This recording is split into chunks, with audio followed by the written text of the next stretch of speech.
One of the biggest things I think we could do in our family relationships is really take ownership of being an adult.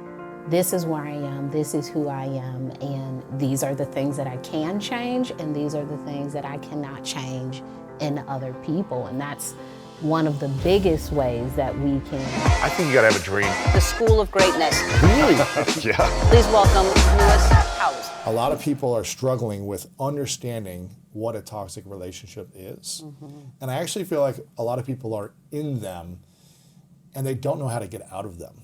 I'm curious, can you share with me and us some of the key signs? Like if these few things are happening, you're definitely in some type of a relationship that is maybe toxic or unhealthy. Are there a few keys that we should be looking for? Big signs: verbal abuse, emotional abuse, sexual abuse, physical abuse. Okay. There are things outside of that, like we may experience emotional abuse. I would lump that into, or manipulation. I would lump that into emotional abuse. We may have some demeaning. I might lump that into emotional abuse, but sometimes we're not aware because it's so normal in the relationship. We're so familiar with this behavior, right? And from a particular person, right? This person is always yelling. This person always pushes people. This person always says mean things. So you chop it up as this is how they are, but that behavior can be abusive. Yes. That behavior can be unhealthy, not just for the relationship they're in with you, but any relationship. I couldn't go to the doctor and push my doctor or yell at the doctor. That would be a crime. Right. But why do we allow our loving, intimate partner that we're supposed to love the most commit these things against us, verbally, emotionally, sexually, consistently? Why do we allow these things to happen so frequently? Because of the trust and connection that has been built. There was a process of getting to this space. When we have long-term relationships or intimate relationships with people, of course, day one, they can't say, oh, I'm gonna cuss you out and we'll be in this relationship for 10 years. But maybe after a while of building trust and learning a person and learning how you can manipulate the situation, that's when we start to see abuse. We start to see it when there is a level of trust that is now being broken by this person. It's not always right away, and the signs, they are not like, it's sometimes very like, oh my gosh, is this happening? Is this person really lying about this thing? Is this person really trying to sabotage me? It's almost like we start to think, is this real? Is this problematic? You know, if you put in, key search terms like narcissism, gaslighting, it's like list of stuff because we're all wondering like, am I really being abused? We have to learn to trust ourselves and what we're feeling in those situations. Sometimes we don't need any more information. We don't need to read any more articles. Yeah. We don't need to read anything else. It's like they yelled at me in front of a room of, it's like, what are we waiting for? What do we need to happen to say that this situation is unhealthy and out of control? Yeah, and it's not okay. It's not okay. What does it say about us when we allow these behaviors to happen in intimacy continuously, as opposed to saying, okay, you raising your voice and yelling at me does not work for me. I've never seen this behavior before. This is something that is against my boundary, and that won't work for me moving forward. And let's create an agreement that we don't do this. What does it say about us when we allow bad behavior continuously over time? Is it we haven't healed something, that we don't believe in ourselves, we lack self-worth? What is that? I think it could say many different things. It could be we're unhealed. It could be we are replaying some trauma we've already had, or we're familiar with chaos and this person is recreating it in a way. It could also mean that we see some potential in this person. We know those good parts and we're just waiting for those things to come back. Like, I know they're in there. It's also sometimes what we believe happens in relationships. No relationship is easy. Or perfect. It's like, yeah, no relationship is perfect, but I don't know if that's the imperfect thing. Right. That's not what I should accept. Right. That's not the imperfect thing that you want. So There are so many things. I remember there used to be a thing, if you loved yourself more, you wouldn't be in bad relationships. There are people who really love themselves and they're still in bad relationships because they really love that person too. And they're hoping. You know, sometimes we stay because we hope that this situation will change. We hope that this person will get better. So it's not always, you know, trauma. It's like, you know, wishful thinking. We want things to improve. How often does wishful thinking and hoping in a relationship with someone who has bad behaviors actually work out? Like where in the year they change into like their actual potential, like dating the potential and hoping they change. Does that ever happen? Yeah, I mean, if there's like some catastrophic event, right? Like you have this moment of, oh my gosh, I almost thought the world was over and I changed as a human. Or, you know, things happen in people's life where they decide to change. It's not us doing the work for them. They have this moment. When does that happen in our relationships? I don't know. I feel like I'm in relationships with unchanged people, and I'm in relationships with people who have changed. So it's not really up to me what that timing is. But in the intimacy, if someone's got bad behavior, maybe you want something to change, they could be a better person, but if it's bad behavior that's causing verbal, emotional, or sexual abuse, it sounds like, I mean, you wrote in here, you can't change people, so don't hold your breath waiting for them to change. You can only control your side of the street. And it sounds to me, unless there's some type of massive breakdown where they lose their job or near-death experience or someone in their family dies, that has the chance of opening them up for change. But even then, they might stay like stuck in a box, right? So I hear you saying it's like you have this hope that people will change and you love other aspects of them. But should we stay in intimate relationships where there is abuse? And how much abuse should we handle or take until we create a boundary or move on? The intimate relationships, like, you know. I think that enough point is when your safety is compromised. Right. When people talk to me about being in unhealthy relationships that are emotionally, verbally, or physically abusive, I often say, do you feel safe? When you no longer feel safe sleeping in the house with someone, safe physically, safe emotionally, they will cause something within you. I think you're at the point of, you know, safety first. You know, I think that was like an elementary school sort of safety first. Yeah. You know, you have to think about, will you be alive at the end of this? How will you live if something else happens in this relationship?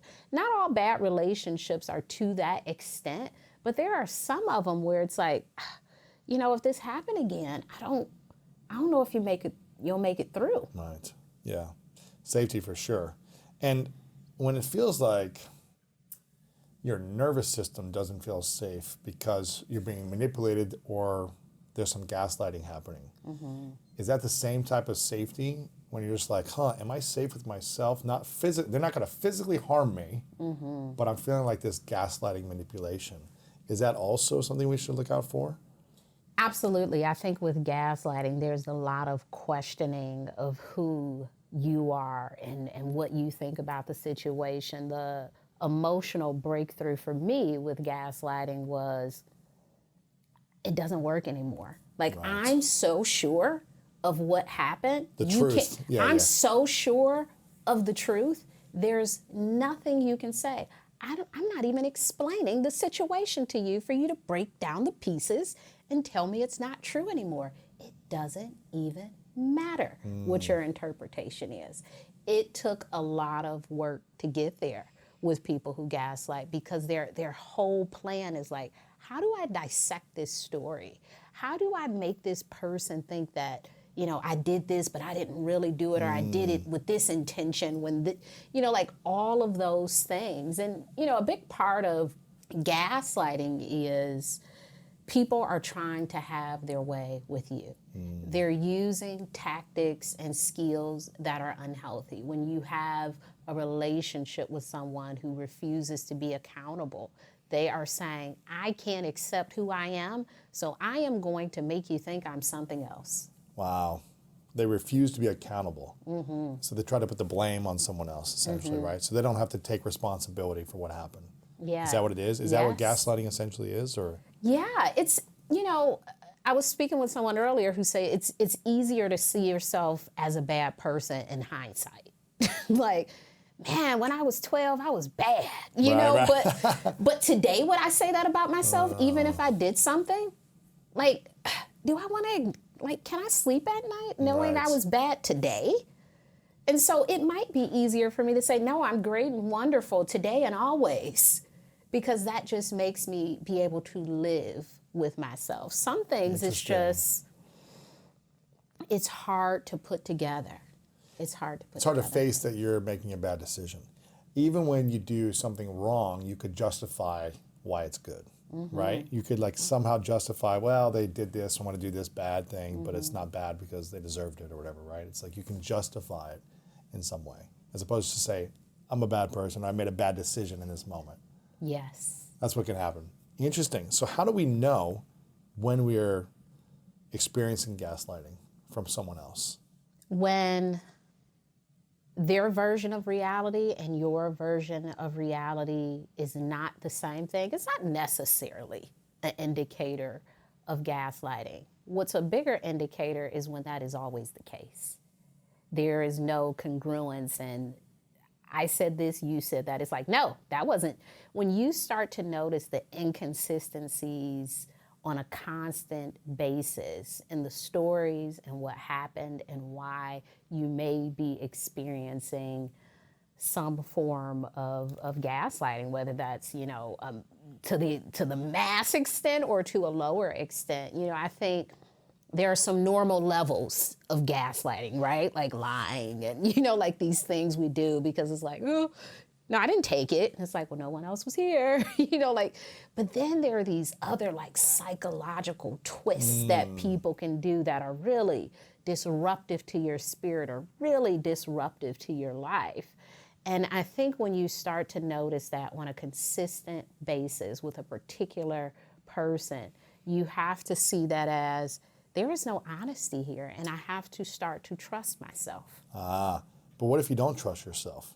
How do you learn to build that trust back with you? The way that we typically try to do it, we try to share that story with other people. We try to get people to see our side of it, to validate what we're experiencing, and hopefully that validation we receive from others starts to be a way that we can start to validate ourselves. So as Lewis tells me more and more, yes, I can't believe they did that. Maybe the next time it happens, hopefully that becomes your internal voice. Yeah. I can't believe they're doing this. Wow, this isn't okay. In therapy sometimes I will ask people, I will hear the manipulation. I'll hear them expressing like someone is gaslighting them, and I'll say, what do you call the behavior they're engaged in? And they're like, manipulation? So you see that you're being manipulated. Why would they do that? Let's focus on being manipulated. We don't have to go into the backstory of why they're doing it. You're being manipulated. What do you want to do with that? That's tough. Yeah. This person you love is trying to get you to do something that you said no and they keep asking you, or you let them have this one thing, now they want 7 things. You all had an issue and they have a whole different story about the issue. They're telling other people something different. How does it feel to you that this person is now doing that to you? I'm hurt. Oh, that hurts. How does that make you feel about the relationship? Is this something you want to address with them? Is this something you just want to keep in your pocket and say, okay, let's see what happens from here? How do you want to proceed? Yeah. What do you think is the biggest mistake a lot of people make getting into an intimate relationship? Because I feel like these things come out 6 to 12 months later when you're in intimacy sometimes. Not every relationship, but it seems like people are good, generally good, and have good intentions in the beginning, and then the gaslighting or manipulation comes out later. What do you feel like people get wrong about entering a relationship so that there is a healthy, conscious relationship to occur later? I don't think we're noticing enough because we're seeing what we want to see, right? Yeah. We're seeing all the wonderful things, great hair, great eyes, job, car, whatever. And I think the other thing is we're not asking the right questions. What questions should we be asking? Why did your last relationship end? How is your relationship with your parents? How many friends do you have and how are your relationships with them? Who do you share your deepest secrets to? How do you handle money? What do you think? You know, just all of those things that build a person. Like we need to know not just where you live, where you work, what you like to do for fun, the deep stuff. The really deep stuff about people. How's your relationship with your mom? And then from there, oh, me and my mom have a great relationship. Really, how often do you talk? You know, just really probing people in this way to figure it out. Because if someone says we have a great relationship and you talk to them once a month, well, that's not how I have my great relationships. Right. So there is some Sure. incongruency in your story. I'm very family oriented. When the last time you seen your family? You know, so asking people to sort of provide more information. Sometimes we try to keep it so surface because we are afraid. Is it too soon? Should I go deep? And I'm like, you know, we go deep. We have sexual experiences with people. We go on multiple dates. I think we can have these important conversations if you want to build emotionally intimate relationships with people. Why is it easier for people to sleep with someone in the first night or the first week and not have open, deep conversations with them? I think it is hard to, one, acknowledge things about ourselves, because if you ask me a question, I have to ask you a question, or maybe answer Yeah. right? So, you know, perhaps it's a way for us to not have that mutual sharing. Maybe I'm not ready. Maybe I'm not in that space of healing. It's possible that I'm not in that space and I want to have a partner, but I think about that as fun. Right. I don't think about how this person's life may impact who they are. I'm just thinking about, oh, they're fun.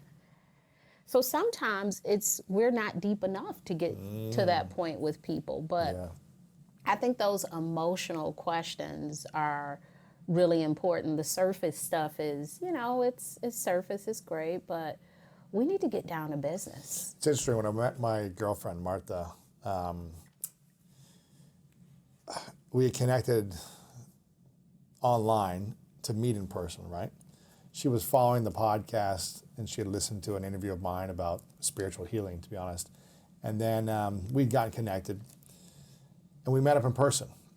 And when I picked her up to meet her for the first time, I had my phone in kind of the middle seat of the car. She was in the passenger seat, I was driving, and I had my phone kind of right next to us. And the phone lights up so you can see my screensaver. And it's a photo of myself as a 5-year-old on my screensaver. And I saw her looking down at it, and right away, I literally just met her like 5 minutes before this. I go, oh, don't worry, that's not like, I don't have a kid. You know, I'm going through a process and, you know, it's not a kid of mine. She goes, oh, are you healing the inner child? And I go, yes, I am. and I thought maybe she'd think that it's weird or something, but yes, I'm doing the work where I'm going back and healing the different wounds that I had as a child and creating new meaning from those memories and really mending that relationship with myself. She goes, that's beautiful. I'm doing the same thing. She showed me her phone and had like a 5 or 6 year old version of herself on there.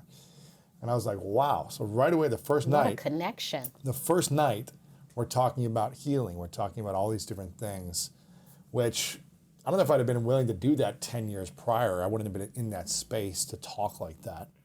But I was in that space. I was available to talk like that. She was available. And so it just went into like the most deep conversations right away. And I felt like, okay, we could go there faster. And I could see if we're in alignment on our values and our vision and our lifestyle quicker. And just see like, okay, is this for us to hang out more, to be friends more, to date eventually and be committed eventually? But we had so many of these deeper conversations, which I think I was afraid to ask in previous periods of my life because I was afraid to face them, like you talked about. It can be scary. It can be really scary. And I think sometimes people will let you know when they're not ready to go deeper. They will say, like, why are you asking me that? We just met. Right, right. Like those are signs. Take it like, easy. Okay, maybe there's something there, maybe there isn't, but this person isn't willing to reveal that. I think there are so many intimate conversations we can have without even talking about trauma. Maybe that's not first date Absolutely. conversations, but there are so many other things that we could talk about. How I feel about maybe people not returning my call. That's not trauma, but it gives a person information about you. And one thing I've noticed with male and female dynamics is women are able to go really deep with other women. Oh my gosh. I mean, I met two strangers yesterday and I know way too much. They shared their whole life story. Yeah. Oh my gosh, I know way too much. And I think if we can do that with women, we have to learn in some ways to be able to probe and go deeper with men, and men have to be able to do that with men, and men have to be able to do that with women, and this whole circle of we are emotional beings, period. No matter the gender, we feel, we see, we experience. I read a stat one time that 50% of men don't feel like they have one male friend they can open up and talk about with anything on their mind. They can go to the bar and have a drink, they can watch a game with, they can do activities with, but 50% of men say they don't have one male friend they could share and open up and be vulnerable with. And it sounds like more women have that. And they have multiple girlfriends or women in their lives that they can be vulnerable with and open up about things they're afraid of or insecure about or vulnerable about. What would you think would happen if women didn't have one friend they could open up and be real with fully about their fears and insecurities? What would happen? I think we would, I don't even know, because I can't say that I've experienced that. Imagine if you were never able to share how you truly feel with one girlfriend or your mom or your sister or a girl in your life. How would it make you feel? That makes me sad. That makes me sad to think about not having the ability to share, not having people who are capable or willing to listen to me share. I think there is so much to be done around not just us being able to feel our emotions, but us being able to receive the emotions of others. When people are sitting across from me crying, they're like, I'm sorry. I'm like, it's fine. Like, you're a human being. Feel it, yeah. Yeah, cry. Like, I'm not going to go anywhere. I'm just watching, but it's like, oh my gosh, someone's watching me cry. Why is it so scary for us to be vulnerable with others watching us, whether it be just having a normal human emotion, sadness, crying, purging, grieving, these emotions? Why do we hide them in front of others and feel ashamed when we're feeling them? We're undoing so much from childhood. We're undoing that, don't cry, it's not that big of a deal. I'll give you something to cry about. Instead of feeling that, feel this. You're a boy, you're a girl, big girls don't cry, blah, blah. We're undoing so much of that still in our grown ages.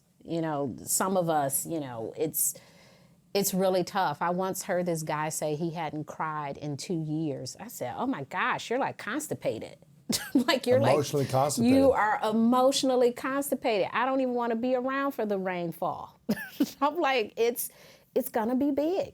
And it's probably gonna be over, dropping your mug over the floor, because 2 years without crying, oh my gosh. What happens to someone if they have the inability to cry? What does that say about them or the process they're in or what they need in order to, and is there something wrong with them if they're unable to cry? Or there's not necessarily anything wrong with them. I would say that there is a need to go back to the very basics of, I feel sad, I feel hurt, I feel frustrated. Sometimes we don't even know what we feel and that gets in the way of us being able to express how we feel about things. It's so hard, you know, when people say it's so hard for me to say how I feel, it's like, but you feel it and you can't say it? Yeah, it gets hard when it is abnormal for us, when it is something that we're not doing often enough. We should, you know, be in the practice of just throwing around a few feelings here and there. You know, I'm excited, I'm overjoyed, I'm sad, I'm confused, I'm frustrated. I can't believe I didn't get that project. You know, being disappointed is, you know, it's a part of life. We all feel it. So hiding that feeling, hiding how you feel, it's tough. Yeah. You mentioned before we started about the word triggered. And I think this is interesting for us because I feel like a lot of people get triggered by the littlest things that end up being a lot bigger things for people, but they get triggered in things where I don't feel like they need to be triggered by, let's just say that. And they get triggered very often and frequently. Whether it's they see something they don't agree with, they're triggered. Someone commented in a negative way, they're triggered. Someone cut them off in a car, they're triggered. Whatever it might be. What does it say about us when we are constantly in trigger mode and constantly triggered by life, scenarios, situations? Not saying we shouldn't have a wide range of emotions and feel sad or disappointed and let down, but when it's like a constant triggering, when little things happen and you're like explosive or reactive, what does it say about the human who's being triggered? The human who is being triggered, I would almost equate it to a tantrum. Yes. You know, sometimes when we are tantruming as adults, we don't have the language. We don't have the capacity to feel. So it comes out in these really big moments of like rage and anger and, you know, maybe crying, but crying in this very like angry and disturbed way sometimes because we may feel out of control in one area and now we're driving and we're yelling at this other car when really it's I hate my job. Right. That's the issue you're having is I hate my job, and you're taking that out on this other thing. You know, you're taking your my partner is getting out on my nerves out on your coworker. You know, so there's so many things that we sort of displace onto these other factors that we think we can control. Maybe it feels safer to have road rage than to think about the situation with your job, to think about the situation with your family. And so we put that energy, you know, where we feel like we can, and not in a conscious way. I think it's very unconscious, but when I see people with road rage, when I see people being triggered constantly, I do wonder what deeper thing is happening. Because the cashier not giving you the correct amount of change should not have resulted in you flipping over the, you know, like, so what is going on? Is Right. it, I feel constantly disrespected. Okay, so this one person did it in this, you know, small mistake kind of way, and now this bigger thing is coming up. Who disrespected you? Who, name them? Who is the person? Because it's not this person. But we displace that because we try to compartmentalize. We try to put it in a little pocket and say, well, I don't want to be mad at this thing right now, so I'll keep going. But we really don't keep going. It's just like we're still here, but we're also over here. I lived that way for most of my life until 10 years ago. I opened up about being sexually abused. And in life, I would get easily triggered when I felt like I was being taken advantage of or abused by the littlest things. It's just, I would get so reactive and be angry, but I never addressed and mended that, you know, original moment that caused that pain. That was an open wound that I just kept living in, and I tried to put it back. I tried to forget about it. I tried to say I wasn't that big a deal, and it caused a lot of suffering until I addressed it and faced it. So I love that you mentioned that. Like, you've got to go back and figure out who's the one who disrespected you in the first place. Name it, say it, call it out, talk about it. How do we really, like, learn to process the healing? How do we learn to face it and actually heal? Because for me, it took a couple of years of processing and healing that wound. And then it was tied to many other things where I felt taken advantage of and abused, where I had to face. But how do we actually face it, and how long does it take until we can get to a state of not being as triggered anymore? And also, do you think it's possible to heal on your own? So I asked you like 20 questions in one. You asked me 25 Exactly. questions at once. How long is it? Why is it so hard to face it, the wound? How long does it typically take to start to feel the relief of the wound? And is it wise to try to mend and heal pain on your own? Or is it typically better to find some type of emotional support? I'm going to start with the last question. Hopefully, even if we're doing it without therapy or a coach or, some spiritual support, we have a friend. Yeah. So are we alone? Never. There needs to be someone in place, right? Now, whether that is a mental health provider or your best friend, there needs to be someone to support you on that journey. There are some types of healing that it's very hard for us to do on our own, and that's why we haven't done the work. We don't know how to do the work, yeah. We don't know how to do the work. And in that case, a self-help book, it's going to be informative, but it's not going to put you in the place that you need to be in. You could read 50 self-help books, and you might not do the work on your own. So those are the times where you notice, like, I know these things, but nothing is happening. That might be an indicator that you need more support to get you to the other side of that healing. Can you be fully healed? Is there like a time frame? I don't think so. I think some stuff is ongoing. I think some stuff is forever painful. There are things that we will forever grieve about, maybe parts of our childhood or not having certain things that we wanted or the loss of, a particular person. There's not this happy ending, things get better for everything in life. Wow. Some stuff, it hurts less. We think about it less often. We're less triggered. We're less maybe moved to tears. And other things, maybe never. Maybe every time I mention my grandmother, I'll tear up. Yeah. And that's okay. I think sometimes that pain shows us love. That pain shows us how much we cared about having, a solid childhood, or how much we cared about, losing this particular thing. So it's not always bad. I think what's more important is the meaning you give to the experience, the meaning you give to the situation. Once we deal with something, it's not like we will never go back to it. Like, oh my gosh, I'm forever healed from being passive aggressive. Yeah, until today. And then I did that thing, where I was a little bit, not as bad as I used to be, but a little bit, So, there's this ebb and flow. And I think as humans, we have to allow ourselves that grace to not get into the spirit of perfectionism or done or complete. I think that's great for a paper, but it doesn't work in real life. Mm-hmm.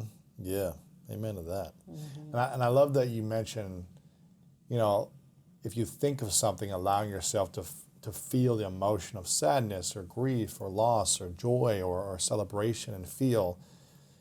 But I think when it becomes like you're still emotionally triggered to react or to be angry because of something, that's when I think it holds us back. So allow it to move you into a different emotion than anger or trigger or holding you back from being in healthy relationships is kind of what I'm thinking about, is when we can learn to not be as triggered reaction-wise, which I think is more helpful for someone.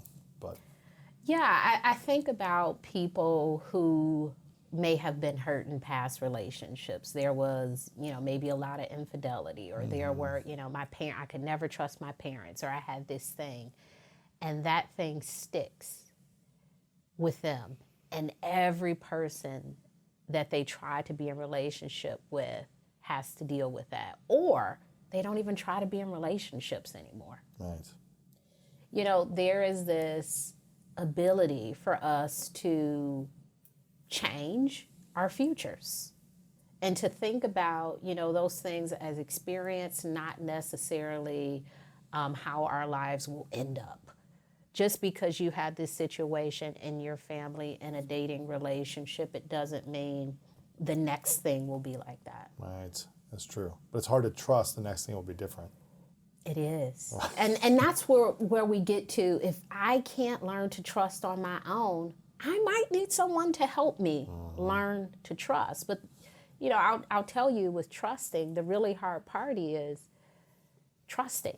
That's the only way to trust, is to believe that someone can be there for you, to believe that this experience can be different. Trust is hope.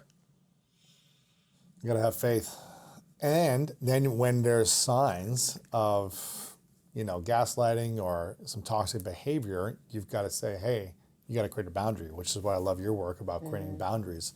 How do we learn to communicate effective boundaries in families with people that we can't get rid of in sometimes, and then also in friendships and relationships, career? How do we do it in life in a conscious, healthy way where we're not really we're causing the least amount of friction with the other person. We're not attacking back, but we're saying, hey, this is the boundary that I have. What's the best way to approach boundaries? Keep it simple. I think sometimes we say so much because we're trying to control their reaction to it. I say we speak in paragraphs. This is why I want you to do this, because yesterday at 5 o'clock and 4 p.m., it's like we're writing a police report. And it's like, what is the solution here? What do you want? What do they need to know? It's really getting to the point of the thing. We're trying to control, I don't want them to think I'm a bad person. And we can't control that piece of it. Right. That's really tough, because we can have the best intentions and someone can still be upset at us. Like, I could hold the door for someone and they could say, I want to hold it myself. It's like, okay, I was trying to be helpful. It doesn't mean that you're always being helpful when you try. It doesn't mean that you're always being kind when you're trying to be kind. And so even when you're trying to curate the right words, the right environment, it may not land well with a person who doesn't want that same thing. And that's tough. You have to deal with yourself and your disappointment in their reaction, your grief around how they responded, the sadness of that not being received. It's not really for that other person to do anything with. I think of setting a boundary as applying to a college. We'll see. It's we'll see what happens with that. Hopefully you get in. But sometimes you don't. That's the power of choice and free will. People hopefully in relationships with you love you and they want to be in that relationship and want the relationship to be healthy, and they can honor it. And sometimes they're like, hey, I have a different boundary actually. Right. This is bumping up against my boundary. Exactly. So that's relationships. And when it comes to managing unhealthy family relationships and being drama-free, which is what your book is all about, and I want people to get this. Again, when it comes to managing unhealthy family relationships and creating more peace in the family, what would you say are the few keys to get started in that process, to set yourself up for healthy relationship and family? One of the biggest things I think we could do in our family relationships is really take ownership of being an adult. We are, in many cases, still trying to live up to old expectations, create some version of ourselves that we have to pretend to be like around our families. Sometimes there is some trauma there that hasn't been addressed, but we really have to take ownership of, this is where I am, this is who I am, and these are the things that I can change, and these are the things that I cannot change in other people. And that's one of the biggest ways that we can make our relationships healthier, decide to leave them, decide to, be in them differently. We have a lot of power in our relationships with our family. Mm-hmm. And if you're mentioning about how there might be some things that aren't addressed yet that have happened in the past, can you really create drama-free relationships and family if you haven't addressed the pain from the past, from childhood, from the situations that you felt were unfair or you weren't seen, or maybe some more traumatic events that were unaddressed? Can you create drama-free life? You can, but I think that drama and that it's almost like you have to compartmentalize that, right? Can you do that? Some of us can. I don't think all of us can, very few. Should we do that, though, without addressing it? I think it comes up in other ways. So when we don't address stuff, we talked about that earlier, road rage. When we don't address stuff, it comes up in other ways. So if I am forgetting that, my parent was an alcoholic, how does that show up in my dating relationship? Am I now dating people who have substance issues? Am I now having this issue with substances? Am I making excuses for people and enabling and how is this stuff continuing to show up because of my refusal to address it? And addressing it is not always with the other person. A lot of they might have died. They might have something might have happened. There may be no resolution with them, but the resolution is with you. It is you saying, "Wow, this was my experience. This is how that experience impacted me." It's not, this person needs to do something to free me from my experience. It's like, how do I free myself? Because they may never apologize. Yep. They may never accept it. So how do we free ourselves then from that? Sorry to cut you off there. No, we free ourselves with the truth. Ooh. The truth shall set you free. That is a good one for a reason. We free ourselves with the truth. I don't know if you probably have been in a situation where you refuse to live in a lie. Yeah. It's like, this is the truth. And I refuse to pretend as if anything else is true about this situation. And that can be a real way to get some sort of relief from having to live a lie, or from agreeing to be a part of the secret keeping, agreeing to be a part of something that was actually disruptive. And it doesn't have to be, I will be a truth teller, I will tell everyone. It's internal. It can be outward, but it can also be internal. I will not withhold who I am to other people in my life because I don't want to keep that secret anymore. Or it may be, I want to tell a therapist. I want to, get this information out there. But I think sometimes just being honest with yourself about what happened. So often I hear the sugarcoating of our childhood because that's how we want it to be perceived. My mom did this all the time, but she was so loving and da-da-da-da-da. Like we tell all of this story. They were such a great person, da-da-da, but they were physically abusive. It's like, okay, yes. So you lived in a nice house. They did this, they did that. Oh, can we talk about the physical abuse part? Whoa, you just, I just want that piece to be this big and all this stuff was, so how do we start to talk about that piece of it? Because all those other things can be true. Yeah. Doesn't mean that you have to end a relationship, just acknowledging it. All of this is true. And this is a hard part for me to talk about. So when we address this in a family situation, whether to our parents or siblings or whatever it might be, what's the best way to set up the conversation to speaking about something that hurt you or upset you from childhood as an adult? One way we could do it is letter writing. Writing a letter with the intention of sending it or not sending it, right? Sometimes the letter is just for you. I just want to get it out so I'll have an idea of the impact. There are other times where you say, I want them to have the letter. If you send the letter, if you give them a letter, I do want you to be ready for their reaction. So until you're ready for the reaction, keep the letter, right? Because what I've seen is the parent will not have a reaction. It's almost like you didn't send them the letter. Or, the family member, not just parents, the family member has no reaction, or their reaction is anger, or their reaction is to be passive aggressive, or their reaction is to bring it up. Yeah, when you sent me that letter, their reaction is to cut you off because they can't accept that part of themselves. So they're also a reaction. They listen and they understand that letter. So we don't know where this will go. They apologize. They apologize. You start to mend the relationship. You start to mend the relationship. concept. What a concept. So letter writing is a way. I think, really pumping yourself up and talking about it. To them. To them. To them. It's a tough one. To say, I was impacted in the following ways.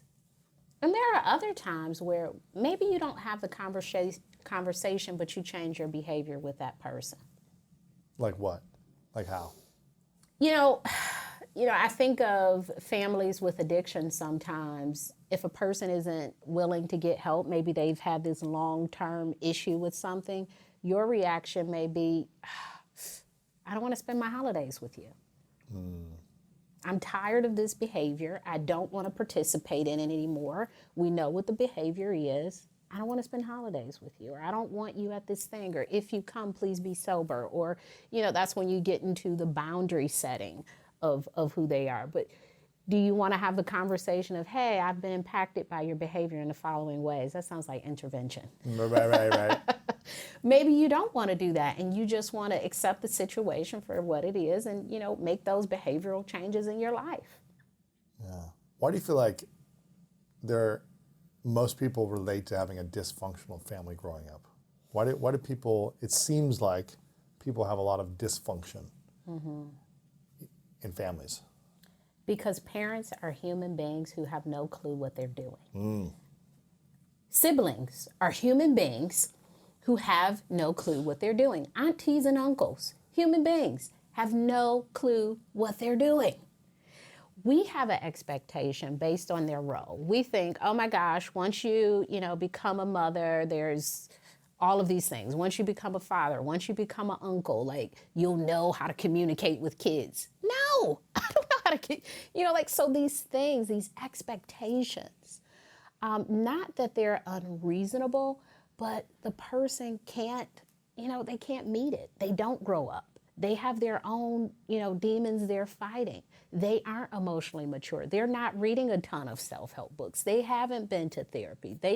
So our expectation of people, sometimes they can't be met. And that's a tough pill to swallow, that although this person is a parent, they may not be nurturing. Although this person is a sibling, they may not be supportive. Although this person is your grandparent, they may have another favorite, all of these things that happen in family. I think we think of dysfunction as abuse, neglect. But it's also, when someone dies and everybody's fighting over an inheritance. It's also, having issues with your in-laws. It's also sabotaging your sister's wedding. It's so many things. And that's why I think people identify, because, so many people in the family. I mean, pick a person. I know. It's like Someone's messed up somewhere. Yeah, somewhere. I mean, it's not the nuclear family, but gosh, those cousins. It's somewhere. Yeah. Yeah. I love in your dedication, you say, we are the answer, not the people we can't control. How do we learn to self-soothe in dysfunctional family relationships? Because one, you're talking about addressing, as an adult, the parent or the person that maybe you caused upset or pain, right? It's addressing it and having a conversation, writing a letter. And we may not get a good response. Hopefully we do, but we may not. How do we learn to self-soothe and mend and heal, even when the other person attacks us or blows up even more? Acceptance. Those was, yeah. It's all about acceptance. But it's such a process. I was talking to a friend the other day who was talking about her relationship with a family member who isn't what she wants that person to be. And she said, I don't know if I accept her. I said, you do, because you don't invite her into spaces that you know she won't fit in. We think that acceptance looks like everything will be better, when in actuality, it is seeing a person as they are and knowing that you are powerless to change it.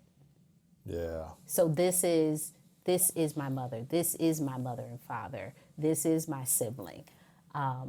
You can want something to be different until the end of time, but this is the situation. Given the situation I have, what do I want to do about it? often we want the other person to do something about it. The person who has exhibited, all of these things, we're like, why don't you get sober? Why don't you start being more nurturing? You don't call me more often. You're not doing this. I had a game and you did. It's like the acceptance of that is this person is whatever this thing is. How do I be in this relationship with them or choose not to be in this relationship with them? How do I create closeness? How do I create distance? What can I do to change this situation? Because we're often trying to change people who aren't interested in changing. They aren't going to therapy. They aren't reading these books. It's like you getting the enlightenment and being like, oh, they need to change now that I know this term for them. It's like, they're a gaslighter. They must change. It's like, they're not reading that book. You're reading the book. And maybe they don't want to change. They don't want to change. They're fine with their behavior. So what will you do when, they continue to do these things? Acceptance and boundaries is what it sounds like, right? I remember for years I used to be kind of frustrated with my mom when I was like an adult, after 21, let's say. It took me a while to become an adult, but I'd say after 21, right? I get frustrated with her because I felt like she kept treating me like a child, right? And I didn't like that feeling, and I wanted her to change. And I don't know, 10, 15 years went by, she didn't change. And I expressed my frustrations and all these things, didn't change, right? She looked at me as her little baby, even though I was a grown man at the time. And it was frustrating. And I had to learn to accept her. And it wasn't until maybe like 5 years ago where I fully had like acceptance of my mom, like this is who she is. It's not gonna change, but I can create boundaries and make sure I set a boundary for myself so it doesn't affect me as much and just love her for who she is. And it's been a beautiful experience for me. I feel a lot more joy thinking about my mom, knowing that this is the way she is, and it's okay, as long as I put boundaries in place. So, but why do you think it's so hard for us to accept the people we love the most? Because we would rather put the duty of doing the work on others. In the situation you just described with your mother, if she would have changed when you were 21, the easiness. So much easier, right? So much easier. But if you had to place a boundary, the work you had to do. Oh my gosh. We get so upset at people for making us. Why are they emailing me on vacation? Because you're responding.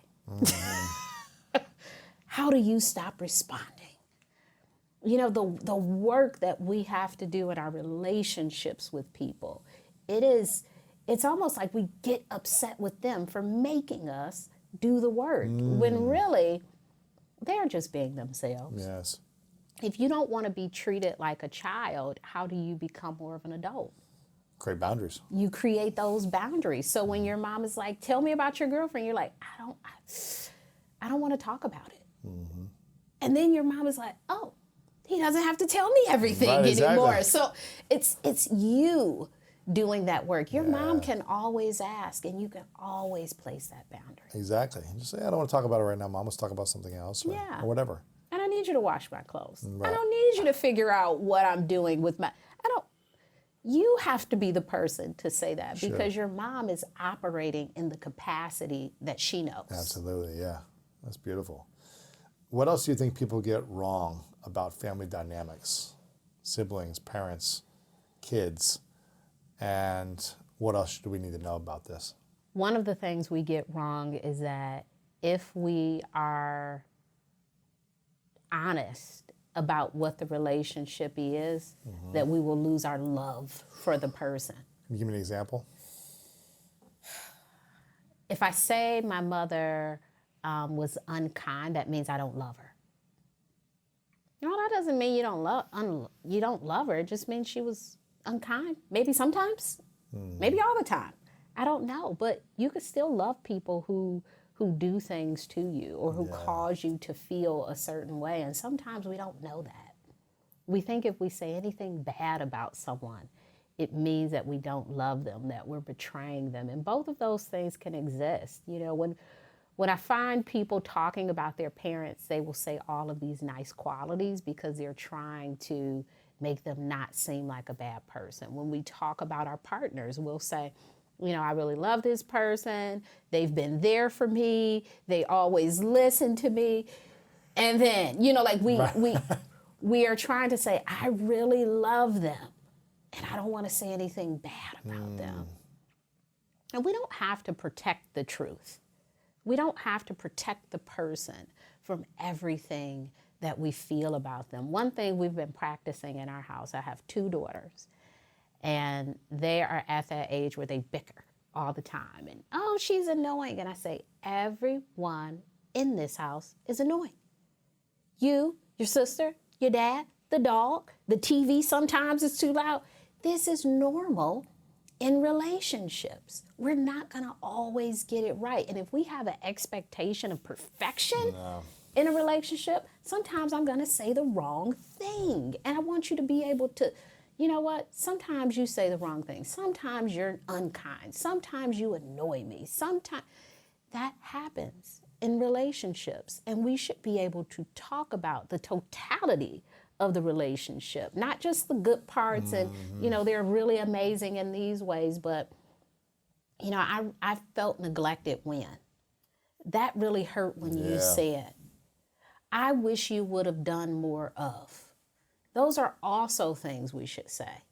It's not all about all of the things going well all the time. A normal part of relationships is having some sort of conflict. We can't watch a movie without a little bit of conflict. I mean, who wants it? Yeah, even a good old rom-com, you need that conflict. You need it. Yeah, so it's a part of being in relationship that it doesn't have to be perfect to exist. We can talk about all parts of it. It doesn't mean that the relationship is bad or we don't want to be in it. It just means that we're being honest. Where do you struggle the most in your relationships in terms of how you interpret relationships, how you react and respond? You're in this work constantly. You're working with people who are in breakdown, who are struggling, who are, you know, coming to you for guidance. But where do you see that you could grow the most personally in relationships? I think having more understanding for people who are unwilling to do the work. Because I'm around people constantly who are doing the work. I'm a therapist, so everyone that I see is doing the work. A lot of people that I talk to on podcasts or, you know, in my online community, they're trying to do the work. So to be in personal relationships where they're like, I'm fine, it's you. It's hard to be compassionate about that. It's like, what? We have all of this information available. Yeah, so that piece, that like holding that grace of, it hasn't always been easy for me. And it takes a lot of self-compassion and grace to get to a point of saying, you know what, I did mess up. And I have to remember that because everybody's not in that space. And so some of those personal relationships, it's like, yeah, they're not in that space. And that's okay. I haven't always been in that space. How dare I look down on someone like, look at me now. I'm in a better space. It's like, I get it. It's tough because I wish sometimes I could unsee stuff. You know, it's like, I wish I didn't care about things so much anymore. Like, gosh, I wish that thing didn't make me sad because it was a good life to not feel some things. Relationships, they were bad, but they were better because you had them. So I think that, you know, this knowing sometime is like, ugh, it's tough. The awareness. The awareness. Consciousness, seeing it. I hear you. Well, I'm excited about your book, Drama-Free, A Guide to Managing Unhealthy Family Relationships. I think a lot of people can relate to experiencing this now or at some point in their life dealing with someone in their family that was maybe unhealthy or just they struggled to really mend certain things. So I want people to get this book. You've also got another book that's amazing as well. Get both of them.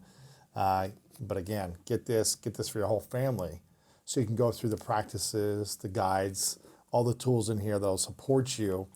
Create more emotional peace, create more love, more joy in your relationships. That's what I believe we're all seeking, we all want. We want more of that. Even if it's familiar to be in chaos, I don't think that's our true nature. That's just familiarity and a comfort zone. But it's time to break free of that.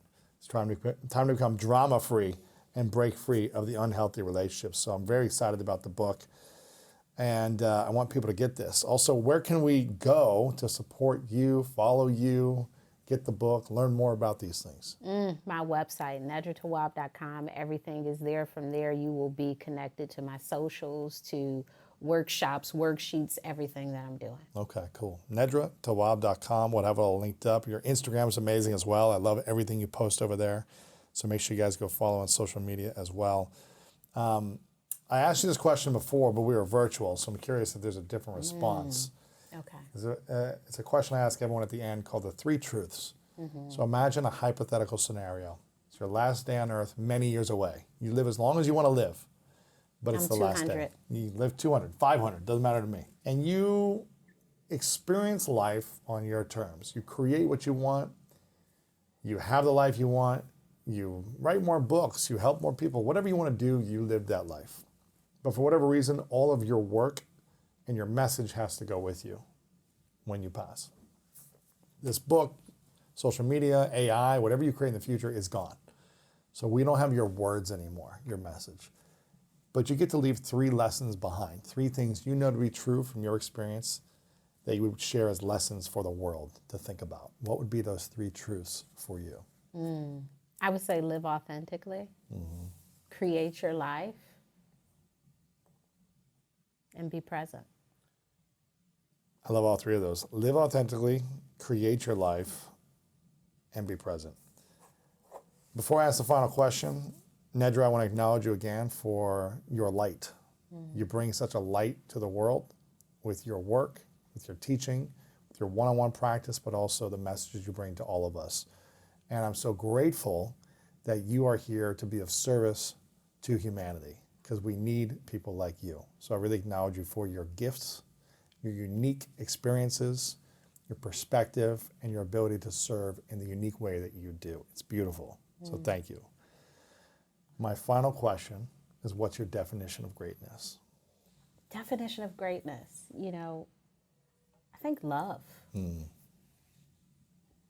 Love is the definition of greatness. Without that, what is life if we can't have love? There you go. Nedra, thanks so much. Appreciate you. Thank you. If you got value from that, then go ahead and stick around for more coming up right now. Why is it so hard as someone who loves to make people happy, who wants everyone to be happy and peaceful around me? Why is it so hard to set boundaries instead of what I normally have done in the past, which is just please them, do what they want to make them happy so that there's peace in that environment, as opposed to create the environment of boundaries and agreements so that I'm not out of integrity with myself? Why is that hard for someone like myself and so many of us? Because we're emotional beings. When you talked about us having emotions and feelings, we feel that when we set boundaries, and we're constantly thinking about how might this make them feel. And often when we are setting a boundary, we have this dialogue with ourselves that's much worse than what actually comes out. So we're like, they're going to say this, I'm going to say that. And it's really a process we go through that talks us away from setting the boundary with the person, because we're so scared to really execute what we want, because we fear the reaction of what they might say or do if we set the boundary. But a lot of people react when they don't get what they want, when it's not their way. So how do we just be human beings in relationships when people are constantly let down, frustrated, hurt by a boundary that's set, whether it be an intimate relationship, professional, family? How do we find the alignment with boundaries as opposed to hurting people when we want something different? We find the alignment when we speak about our boundaries earlier. So lots of times we wait until something has happened 1,000 times, and now the person sees it as really offensive that you've come to them after the 100th offense. And you're now saying, why did you do this thing? Or I need you to do this. It's like, I've been doing this for 4 years. It's much easier when we are more in tune with ourselves and we really tap into our feelings of discomfort, frustration, being angry, and act instead of waiting until things are at a point where we can't take it anymore. And so if we speak boundaries sooner, it's much easier to set boundaries. And so I know that in our relationships already, the boundaries, they're far gone and we have to do a lot of cleanup. But once we get to that point, let's start moving forward in a very boundary way. It's kind of like how a parent parents their child. You know, most of them start off with some sort of rules and structure. And they keep going with it. It's not like when you're 16, you find out, oh, these are all the rules. It's like, no, like when you were 2, you had rules. When you were 3, it's a continual process. And, you know, sometimes we don't like the rules, but as we grow in the relationship, if they're healthy rules, we learn to understand them. It's like, oh, that's why my mom didn't want me out at 4 a.m.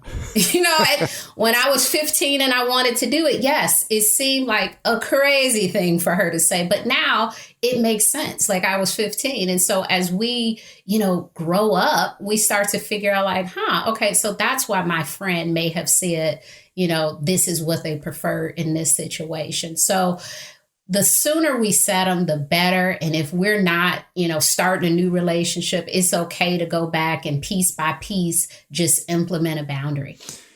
What if you feel like you've been in a relationship for 6 months or 6 years and you feel like your boundaries have been violated over and over again, but you haven't taken the responsibility to commute them effectively, non-passive aggressively, or, you know, whatever way that's not effective?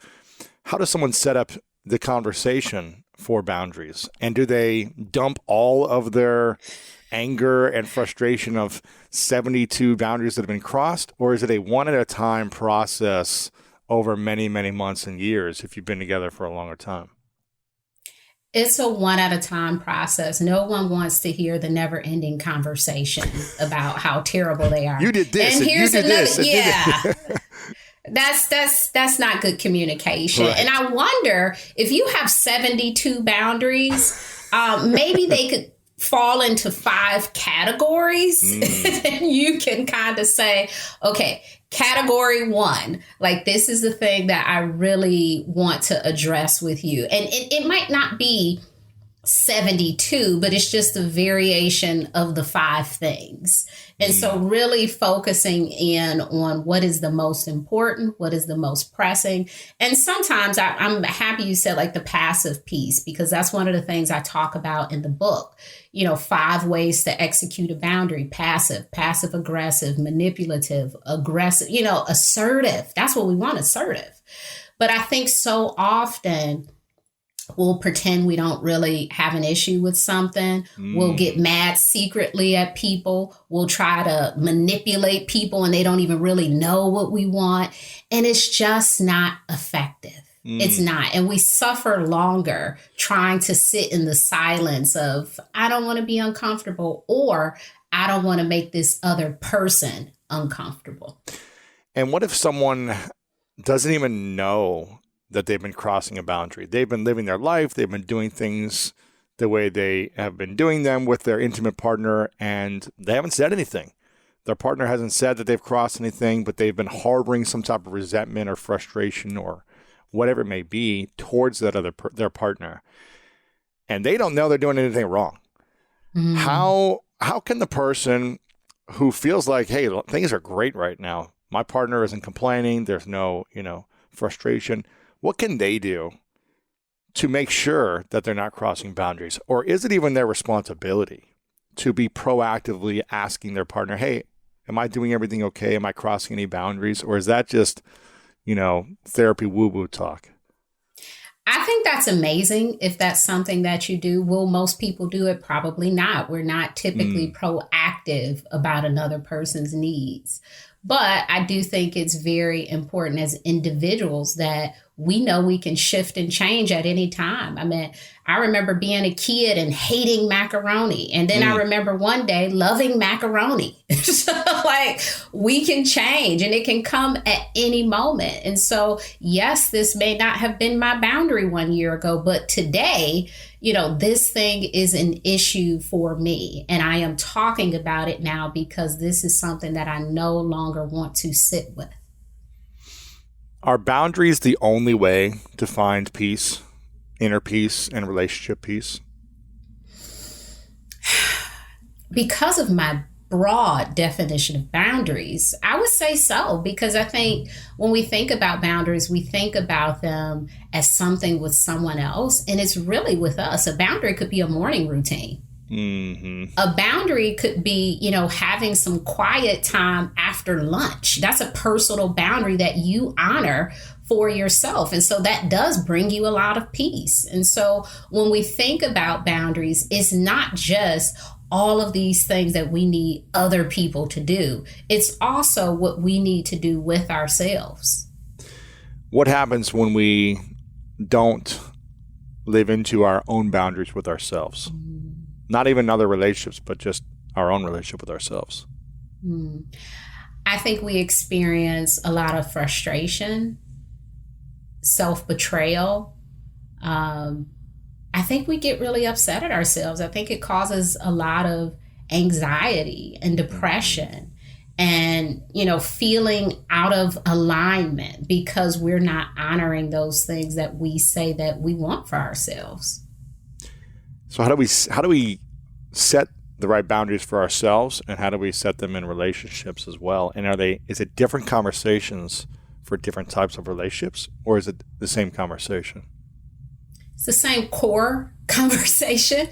You know, it's identifying what the issue is, communicating that, and really stating what you need. Because I think sometimes we think we're setting a boundary because we tell people a problem, but a problem is not a need.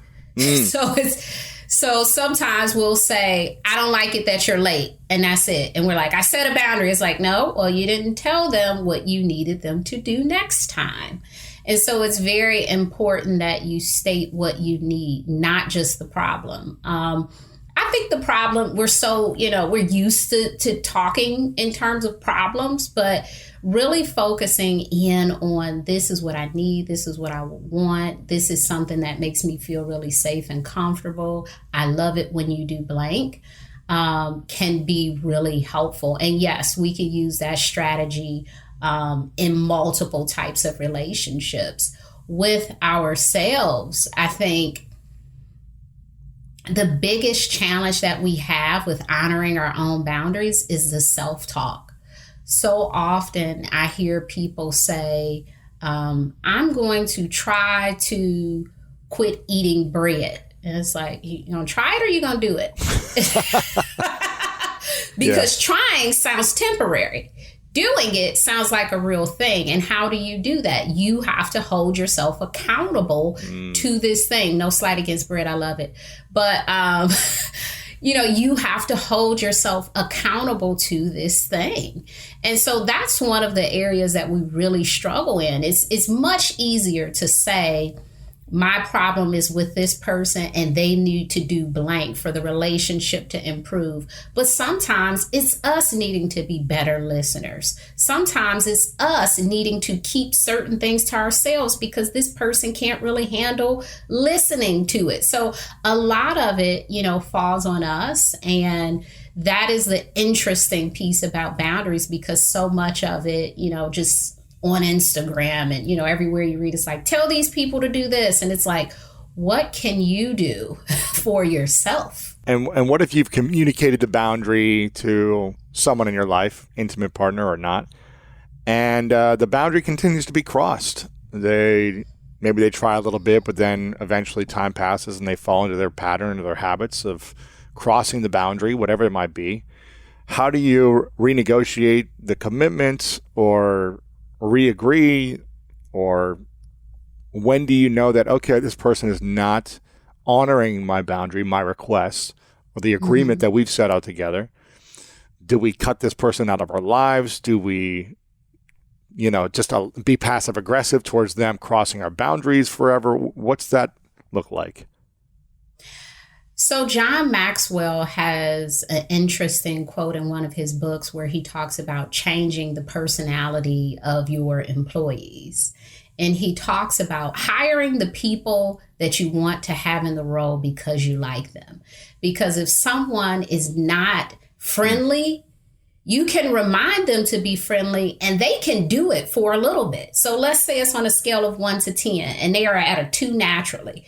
You could get them to a 4 or a 5. You may not get that person to a 10, but we have to see 4 or 5 as progress. And so when we're trying to, I need you to do this thing, one, we have to be patient, because this is something we may have been thinking about and something that is just disrupting our spirit. And this person had no idea. This is new information. Allow them time to process and actually practice. As humans, when we practice stuff, we don't always stick to it. And so reminding them, hey, this is what we talked about, that might be a natural part of the process. Mm-hmm. Once you see that you've reminded someone maybe more than you want to, you determine what your more is, right? Or once you see that this person, if you can't even get to a 3, they're still at the 2, then you have to decide how you want to proceed. And that could be maybe changing your expectations of the person and dealing with it. Maybe it's, severing ties in the relationship. Maybe it's speaking to them less frequently. Maybe there are so many things, and I don't think there's one that works for everyone, because there are so many people who say, well, I can't cut my mom off. I can't cut my dad off. And so, maybe if you're not comfortable with that, you can't cut those people off, but could you talk to them less frequently? Do you have to talk to your parents every day, or can it move to a few times a week, and seeing how that feels? So there are lots of things that you can do. I think cutting off as well, yes, that is a boundary. It depends on the level of toxicity in the interaction. Right. And do you think it's egotistical for us to say, you know what, I need this boundary and I have this boundary with these people, and don't do this to me and you can't do this, and I want you to change your personality because I need this to feel peace? Is it too egotistical for us to have these boundaries? Or what would it look like? Is it possible to allow 0 individuals to trigger our emotions and to us be peace no matter what is happening around us? If someone cuts us off in the street and crosses our boundary physically, if someone says something to us in an argument, if someone shows up late, is there a way that we can just be peace and not need boundaries? Or is every person need certain boundaries? So the first part of your question, it sounds like you were referring to rigid boundaries, where you are like, these are absolutes. They apply to every single person, and I must speak my boundaries.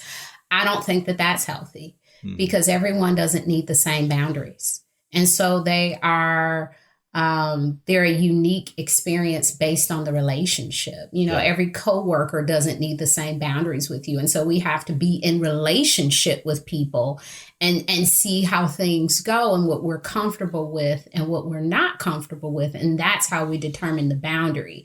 There's no, I never loan people money. Maybe, this person borrowing $10 for lunch and they really give it back tomorrow because they forgot their wallet. Maybe that's not such a bad thing. So if you have a rigid boundary of I never, you also don't help people sometimes when they really need it. And so being very intentional about when to execute the boundaries is really important. You mentioned, is it possible to just be at peace without boundaries? Yeah, if you lived in a space all by yourself and no people around you and you could control every single aspect of your life. Now, is that possible? I don't know. I think of, like traffic signals as boundaries.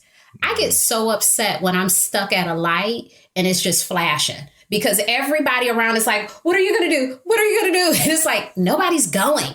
Like, we need the boundary of this light. And so, no, I don't want to exist without boundaries. Please come fix this light.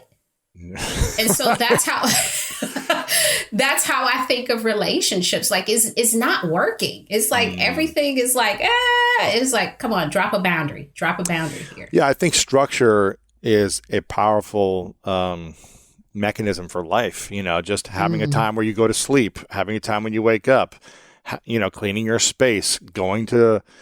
I just remember I was a boarding student in high school and in middle school. I went to a private boarding school, and I remember everything changed for the better when I was essentially not forced, but structure was created for us to wake up at 6 a.m.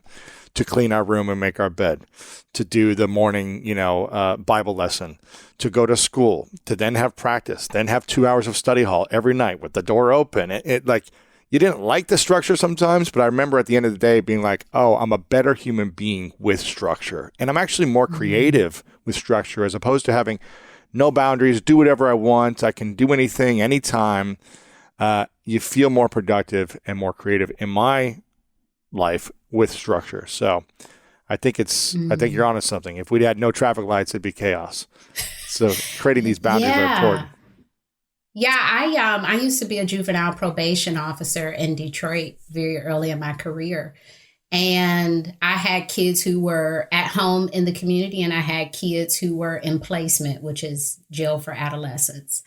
And we would take these kids who were failing. They never went to school. They were, committing petty or major crimes, and put them in these placements. And the structure, I mean, you would get 6 months later, this would be like a different straight A student, right. Playing with peers sort of kid. And I'm like, whoa, what do we do here? We implemented some boundaries, and it literally changed their lives in a matter of months. And I was like, oh my gosh, like, this is unfortunate, but it's so important, and it's such a good lesson for us to see that boundaries are so important. So even in your family, you need to have a time to wake up in the morning. When we send you back home, this is going to be your schedule, because we now see that this actually works. You've been a licensed therapist for over a decade. I think it's 12, going on 13 years right now, I believe.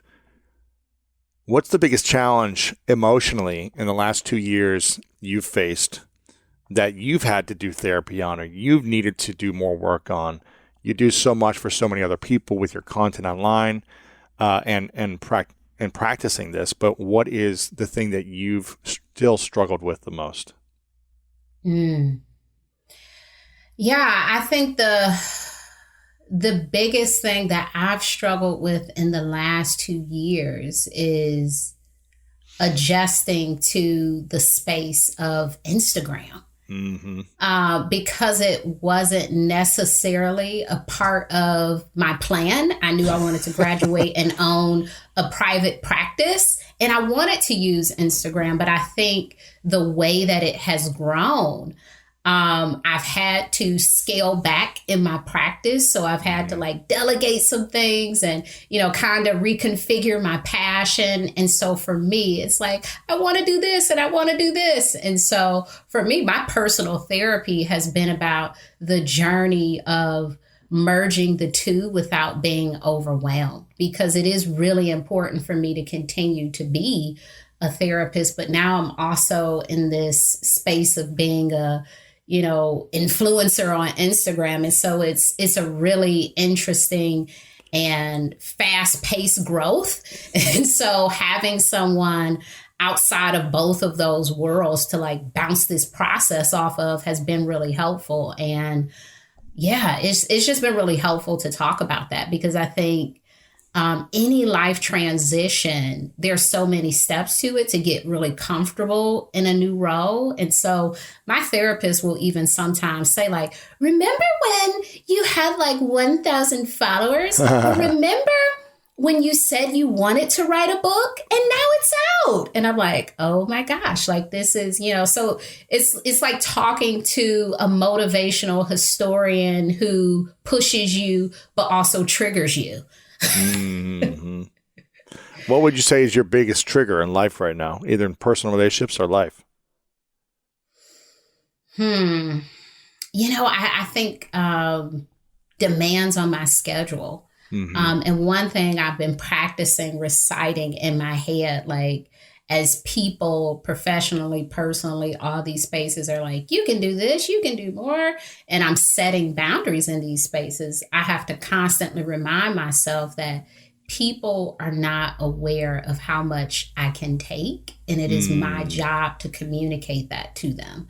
Because even when things seem effortless, they're not. It's a lot of work that goes into preparing dinner or, creating a post and running a business. Like there's a lot of moving pieces there. And if I want people to understand that, I have to be the person to communicate it. Yeah. And do you think it's important for every therapist to have a therapist? Yes. I first went to therapy in grad school, and it was a recommendation in a class because in these classes, we're talking about super heavy stuff. And there were a few students who would use it as a therapy session. And one of the professors said, you get 12 free sessions through the school. so go. And I was like, we do? Okay, I'll go. And so I went, and it was a wonderful experience. Like to literally have someone just sit there and listen to you. Like they're not talking about themselves. And when they do, it's so tiny. It's just a little tiny droplet of listen to me. And the rest of it is, And what did you think? I'm like, can I do this daily? Like no one's listening like this. And so I liked it. I took my 12 sessions and I took a break for a while, and just at different points, I've kind of hopped in and hopped out, sometimes, once a month, sometimes every other week. It just really depends on what's going on in life. But to be a therapist, it's important to know how that process works and also how you make people feel. Yeah. And what was the biggest aha moment for you since starting therapy to now? Is there a specific session or period of sessions that really tapped into something for you that allowed you to unlock something new for yourself or let go of something that was holding you back?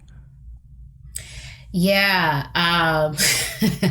The first time I went to therapy, I was really struggling with a friendship. And I remember venting about the friendship, and the therapist asked me something that was I dropped my jaw. I was like, she was like, why are you still in the relationship? And I'd never thought about that. I was like, what do you mean? It's my friend. And she's like, okay, tell me more. Like what other things are keeping you there? And it was nothing. Nothing. And it was just like, wow, what a magical question. Like, what are you getting from the relationship? Because, if you hear someone saying like, this person is gaslighting me and they're doing all of this stuff, it's like, okay, so tell me, what are you doing there? I'm taking it. That's what I'm doing. Did you end up getting out of that relationship or letting go of that friendship? Eventually. Yeah. I think with relationships, I'm much better at it now, but, I was early 20s. And at that time, I didn't think it was a big enough deal, because I think many of us, we sort of feel like it has to be a big reason to leave a relationship, because it can't be something as small as this person doesn't listen to me, right? It has to be like, they stole my account info. Right. It needs to be something really big. And, that therapist taught me no, it doesn't. It just has to be something that is consistently an annoyance. And I'm like, you mean if I'm consistently frustrated and that could be a reason to leave? She's like, yeah. I'm like, oh, okay. I'll remember that next time. Yeah, that's good. I think a lot of us, I hear this a lot from people. They're like, we've been childhood friends. We've known each other since we were 7, and now they're in their 20s or something, and they're they have completely different interests or different life paths, and they try to like hang on to this friendship sometimes, but they realize they don't have a lot in common, or it's not supporting either of them, but they hold on to the past idea of, well, we've known each other for so long, so we have to stay friends. What I'm hearing you say is, if it's annoying both people, you don't have to be in the friendship, right? Mm-hmm. Yeah. Yeah. Historical relationships, even, within the family or with an employer, sometimes we'll stay because, well, this is my 10th year. This is my 11th year. I like my coworkers. But you haven't gotten a raise in 5 years. There are so many reasons that we'll find to really hang on to these situations that we're no longer happy with. Yeah. Do you think after a relationship breakup, we should take time to heal, process? How much time do you think we should take?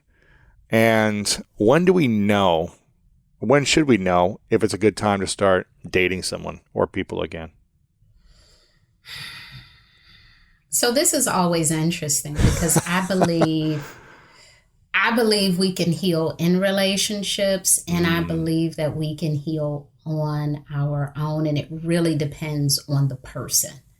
And I say we can heal in relationships because how do we know if things are working if we don't practice? Yeah, it's easy to be alone. Well, it's not easy to be alone, but it's easy to be alone and say, okay, nothing's bothering me anymore. Yeah. But you're not in the environment of the potential for something to bother you. Right. Yeah. And so it's like, I don't need anybody anymore. Yeah, because you're single. But let's see what your level of attachment is once you're in a relationship. And so it is really important to practice the skills. And that doesn't always mean being in an intimate relationship. It could mean, practicing the skills maybe in your friendships or with other relationships. But I think that the reason for the breakup and the level of frustration, discomfort, abuse, or what have you in the relationship definitely determines how long you need to be single. Can you go from an abusive relationship to a new relationship the next week? Probably not. There may need to be a window of personal healing, not even relationship healing, but personal healing before you can be in another relationship with a person.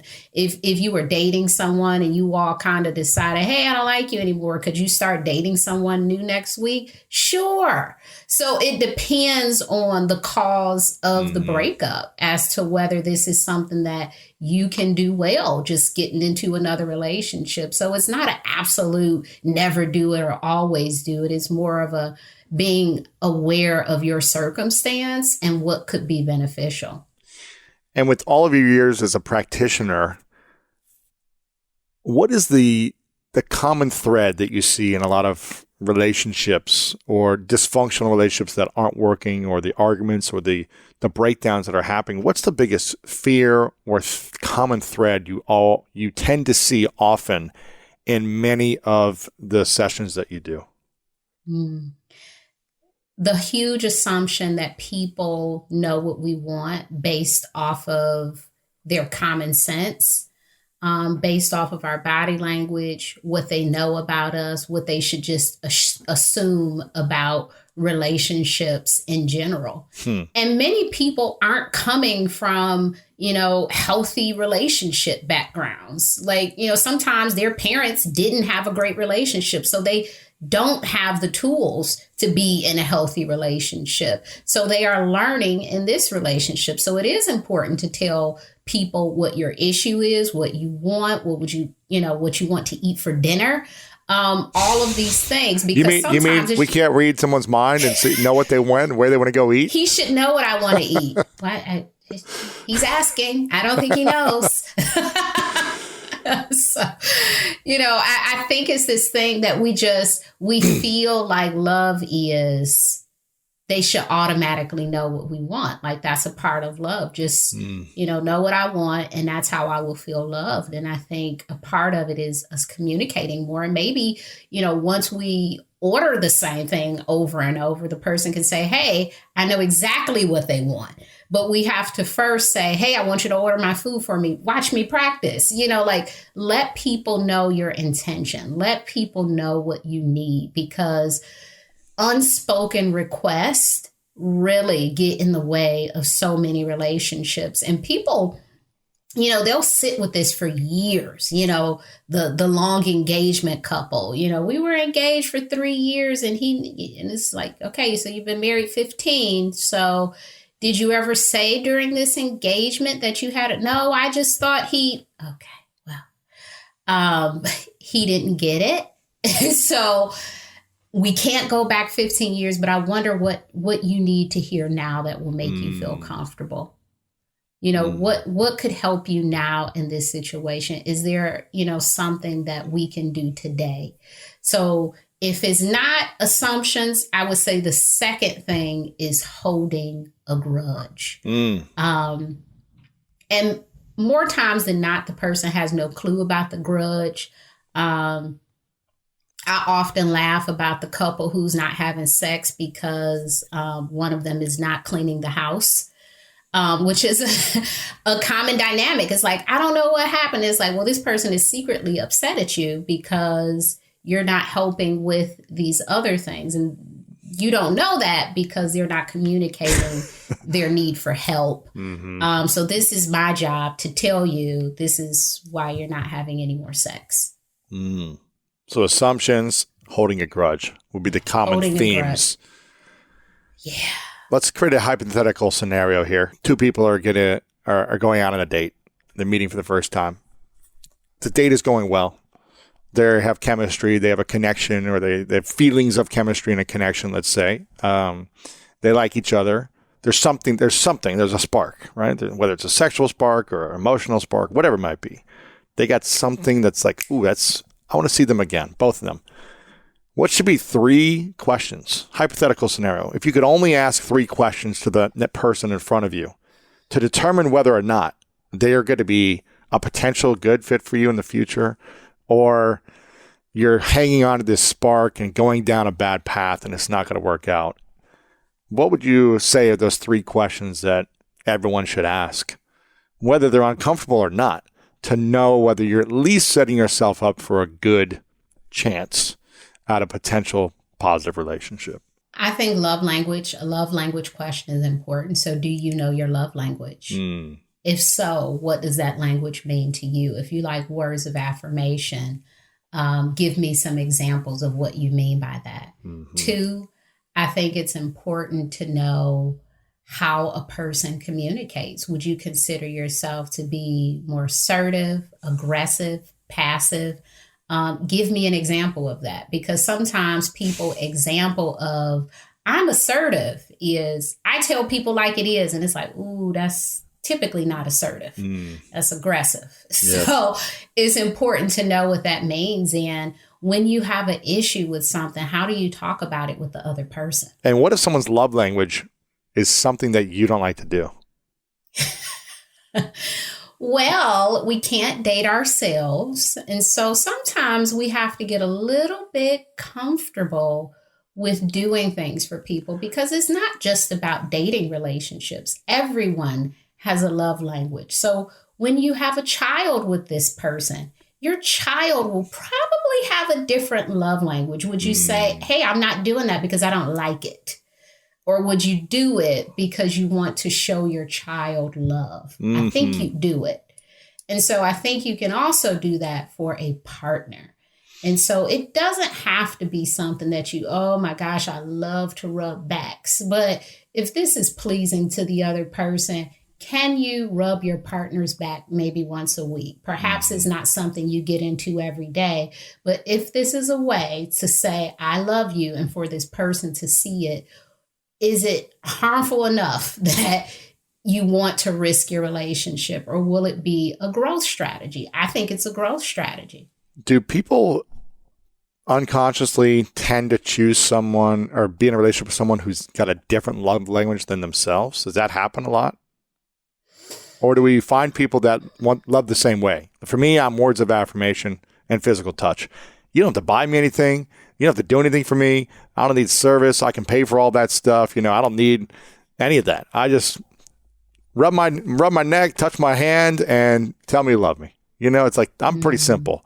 But is it more challenging to find someone like the same as you? Or do we typically find people that are not that way? I think we do find people who are the same, but in different ways. Like you said, I like for you to touch my shoulder.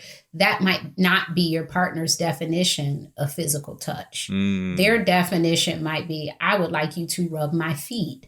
I would like you to rub your hands through my hair. So even though we have the same love language, it may not manifest the same.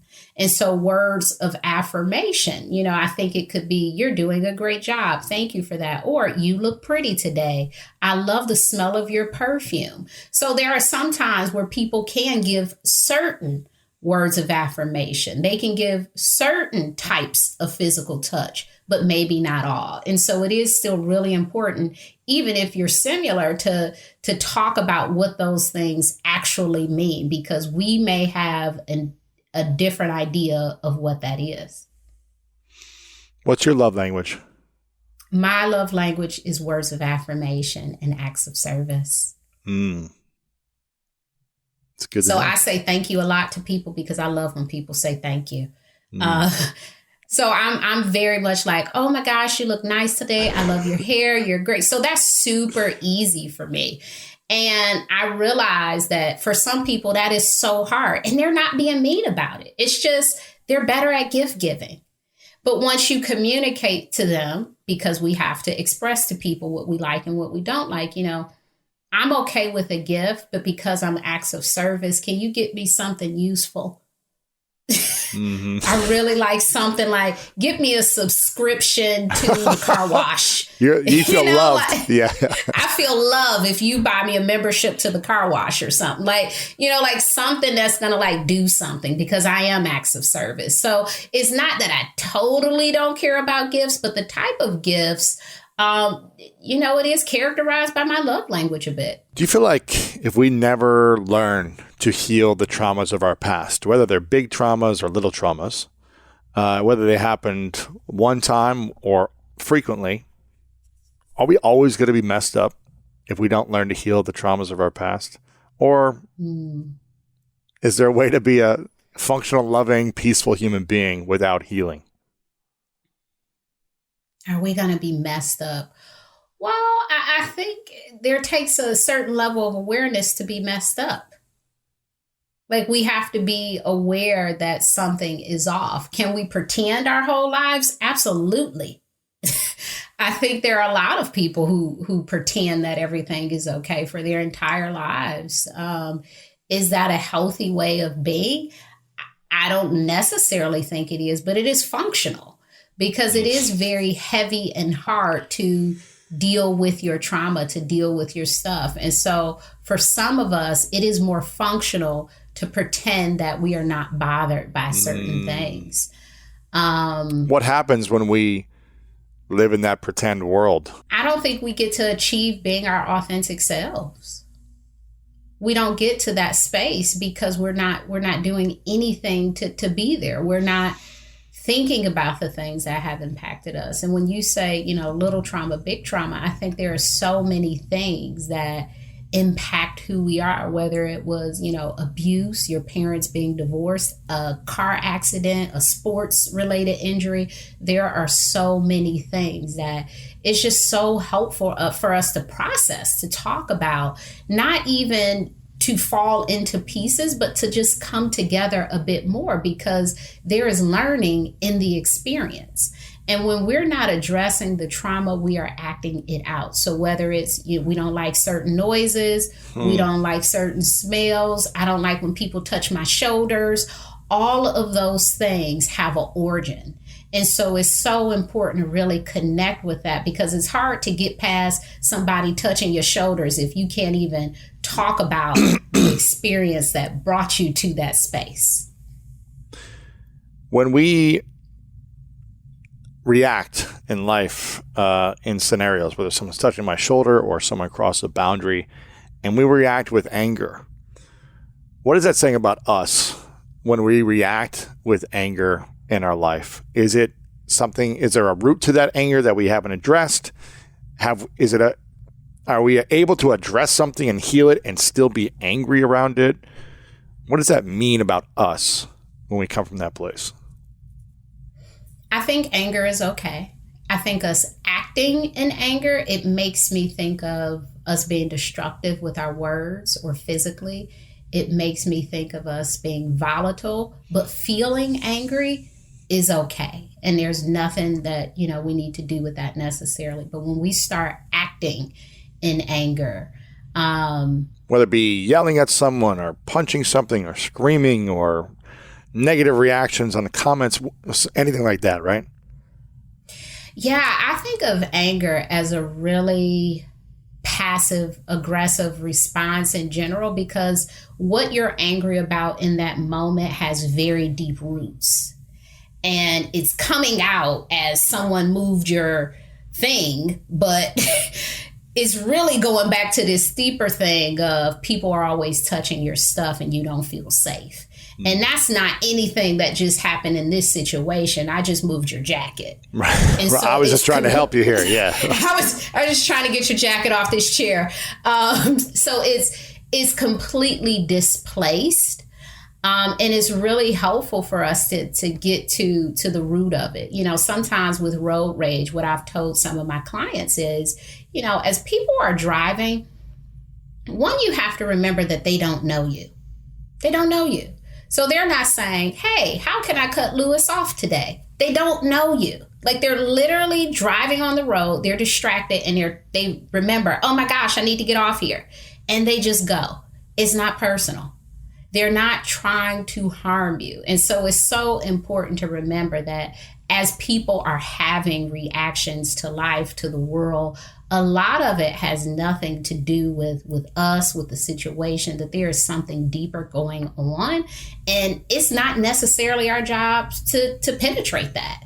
That is their work to do. What does that work look like when we are reactive or acting out in anger in different ways? And maybe it's been happening for years or decades. What does that look like besides just acknowledging it and being aware of it? What type of work could we do? Sometimes it looks like a good long cry. Sometimes it looks like stepping outside and yelling. Sometimes it's talking to a therapist, having deep dialogue with a pastor, a counselor, a coach. It looks different for everyone. There is no one way to heal, but I think of it as a collective experience of stuff. So just because you go to talk to a therapist does not mean that you don't need to read any more self-help books. It's like, do all of the things that make you feel better. And so the experience of healing from this stuff that you haven't spoke about, I don't think it's comfortable. And that's one of the biggest things people will bring up is, oh my gosh, it's difficult. And it is. It really is difficult to continuously set boundaries, to really honor yourself. That is not easy work. It's not, it's not easy being aware of your emotions and really communicating that to other people. It's not easy. But I tell you what, it feels a lot better than hiding. It feels a lot better than trying not to feel, because that's a lot of work. That's a lot of work to not feel. Do you know people that come to you in the beginning of a relationship when things are really good? Yes. I love when people come to me at that phase, because it's really skill building. So at that phase of things, we talk about really fun things like, these are the appropriate ways to argue. You guys don't have any arguments, right? No? Okay, great. But if you did, this is what you would do.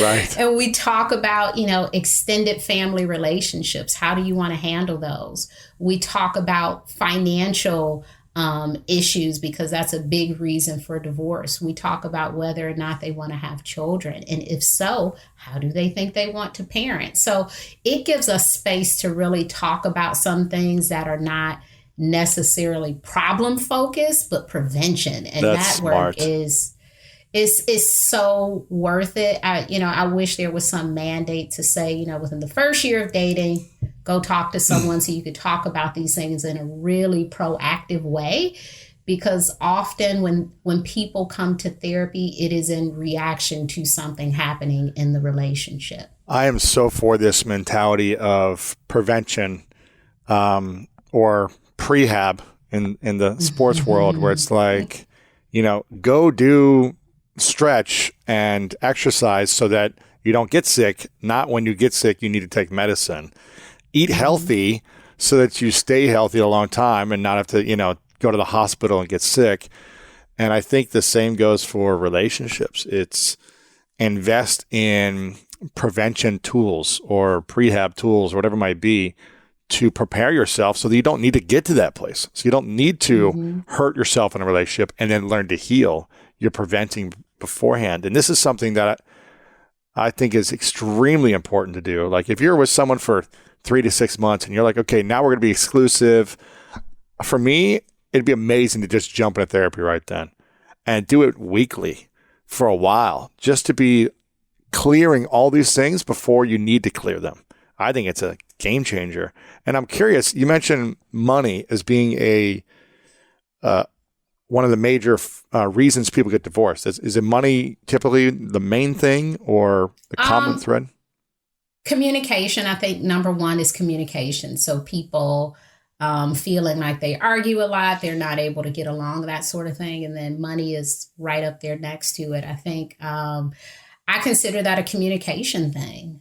Sometimes we have roles in our relationships, like he should handle the budget, but sometimes he is not the best with money and you're better at budgeting. And so in that phase of things, it's really helpful to talk about what could work for your unique relationship and what is traditional and what is necessary, because sometimes following tradition may not work for your relationship, and you'll have some couples who really fight about this is how it should be when it isn't really that way, and we have to accept that and just roll into something that works for the relationship. What is it typically about money that causes so much friction in relationships for people? How we spend it, accountability. We spend money differently. Like some, in lots of relationships, someone is a spender and someone is a saver. One person values spending money on this thing over this thing. Sometimes it's helping extended family. How much do we do that? There's so many conversations within the money dispute that couples have that they really do need some boundaries around. Like, if you want to loan money to a family member, perhaps it has to be talked about without you like doing it in secret from this joint account. So there are so many issues within that financial piece that some healthy communication can really help with. And you mentioned, how you've been doing things in your relationship, the traditional style of how money has been handled in the past relationships, and then what's necessary. With so much that's evolved in our society, especially in America here in the last, 20, 30 years, with both partners having dual incomes more equally than they were probably 20, 30, 50 years ago, with both partners being more driven and career focused in their 20s and mostly in some in their early 30s, as opposed to having kids sooner, these things evolving and shifting. How should we be thinking about money in a new way in our relationships? And if both parties are not equally, but both on a process and a journey of earning their own money and having their own careers and having kids later, should we merge our money? Should it be separate since both are productively earning? How should we look at that moving forward? So that is one of the things we process. Do you do it together? Do you do it separately? Because most folks will say, well, we do it together because that's what you do in a relationship. And some people are more comfortable doing it separately and saying, here's your side of the bills and here's my side of the bills. And I spend it on what I want to spend my stuff on, and you spend your money on what you want, and I don't want to stress about it. Yeah, I don't want to police your money. I don't want to say, why did you give so-and-so $100 or why did you? And then there are some people who prefer to talk about it. And so I think it really is a conversation to be had and not something that you just do because, this is just how you do things. But why do we do this? Why are we doing it this way? Is this way working for us? So it's really valuable to have the conversation of what could actually work, not what is, what your friends do, what your parents do, but what could actually work for your relationship because the dynamics here are very different. Mm-hmm. How do we have those conversations when people have this expectation of the traditional way things are done in dating dynamics, marriages of the past, and where we are in the present? How do we have that conversation and not offend someone or hurt someone? Well, my dad did this for me and my mom did this and this is the way it's supposed to be. Like, it just seems like it's so much more confusing and challenging to communicate with the different expectations that are out there right now.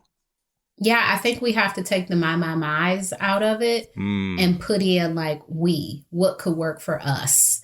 Because the my mom, my dad, my friends, you're really making the conversation about you and not the both of you and what could actually work. And what could actually work is something that's a little different from other people. And so just really, I know it's hard when you think that is the only way, like that traditional landscape. And it could work for your relationship. But if it does not, and we know because, we're having this issue with it. So that is a sign that it is not working. So what else can we do to repair this situation? And if we didn't grow up in an environment where we were able or seen how to express our feelings or seen how to communicate effectively, how do we learn how to do that in future relationships when our model of relationship or communication styles have always been less open-minded, I would say? Well, I think sometimes your environment certainly teaches you what not to do. If you came from a situation where your parents were combative in how they communicated with one another, perhaps you could learn to be less combative. And if that made you feel unsafe or scared, then you're like, I don't want to repeat that. Yeah, I think sometimes people will think, well, I don't want to argue at all. And that's not healthy either, to be conflict avoidant. But how can you argue in a way that is not combative? And that is possible.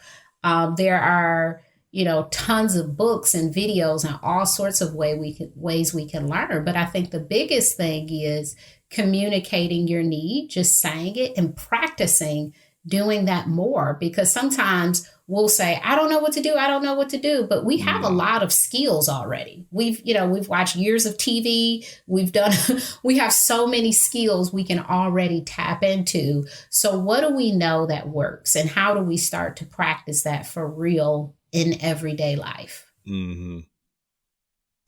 And I want to say generalize this, but in the past in America, you hear often that men are less willing to express their emotions.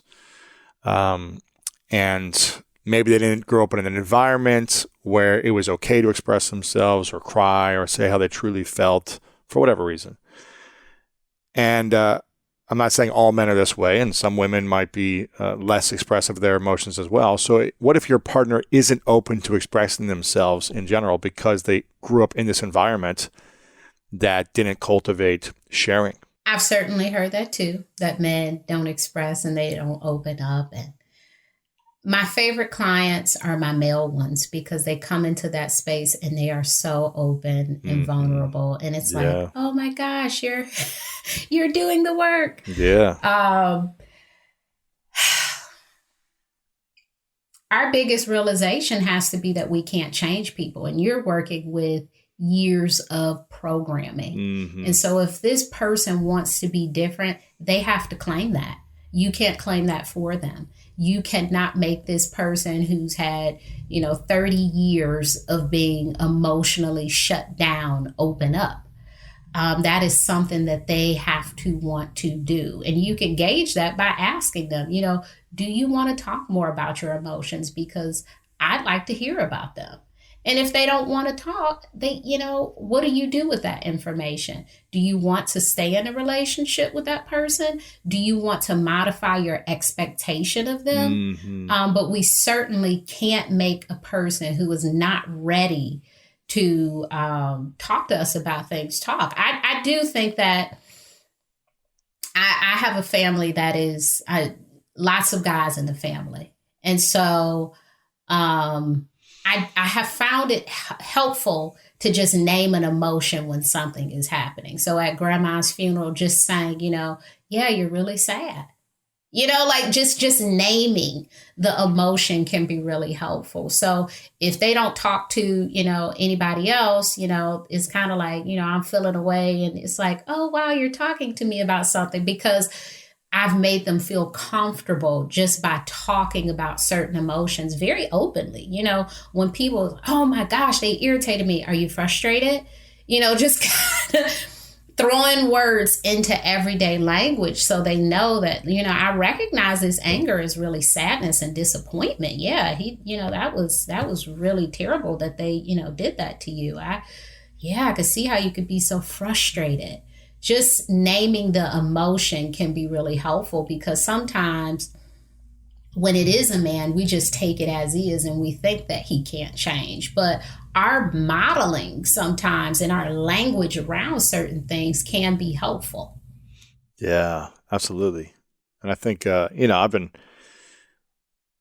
done many different types of therapies over the years, but it's been extremely helpful to analyze and assess and express and feel the different emotions that I might be holding on to from past experiences that I haven't dealt with yet. And I think it's a powerful method to feeling safe in a space where you can do that. If you don't feel safe in your relationship or with your friends, or if people make fun of you or whatever, they're not supporting you, then it's always a good place to go to a therapist, in my opinion. Do you think it's possible to be fully healed from these traumas of our past, and fully let it go? Or is healing a journey we have for the rest of our life, and it comes and goes from past, again, big T, little t, that will always be healing and recovering from something? Or is it possible to say, you know what? Yeah, I've fully addressed this. I've fully healed. I've let this go. It does not consume my emotions and my thoughts anymore. I consider being healed, being aware of the trauma and working through the triggers and discomfort. Mm-hmm. So I would say, yes, that is a continuous process, but I think that is also healed. Healing is coming into the realization of, oh my gosh, I have these issues. What do I do with them? And being healed to me is really applying the tools consistently. So I do think that you can be healed. Do I think that you can forget your trauma? No.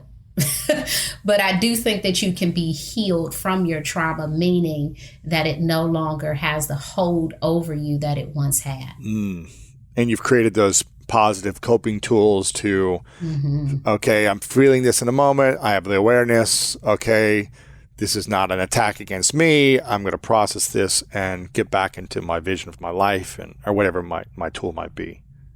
Yes. Yeah, I like that. Creating those tools for yourself. I'm always fascinated about relationships. I'm going to keep coming back to relationships with you. What is something we should do at the end of every week?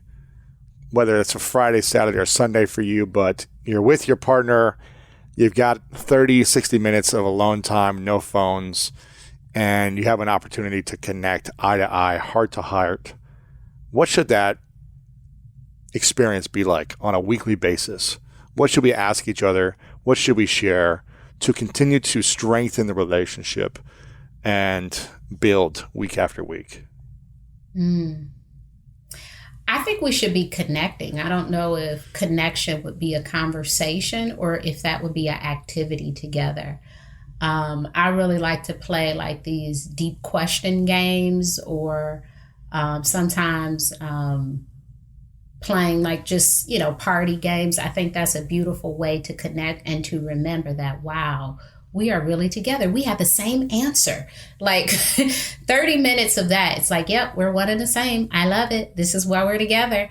And that feels like the best connection each week for me, just being reminded of the why and having the warm and fuzzies for your partner. Because sometimes if we're not connecting, whether it's through conversation or activity together, we can forget. We can forget why we're here. What's a question you wish more couples asked you, or individuals in a relationship when they come to you? What do you wish they would ask you? This is a good one. I had a woman ask me a question. How do you stay with someone for a long time? And I said to her, you accept them. And she was like, I've never heard that before. I said, yeah, because most of our relationships, we are spending our time trying to change the person. Instead of saying to them, yeah, he won't watch this. We're like, no, come on, watch it. It's like, no, he doesn't want to. And that's okay. You have other things that you can do together. And so I think a relationship should be a celebration of differences, because clearly you have something in common. That's why you all are together. But in terms of everything needing to be the same and you all needing to be in line with everything, that's just not possible. And I think the sooner we accept others' differences, the happier our relationships will be. I am married. I've been married. This is going into 11 years. And I remember, I don't like sports.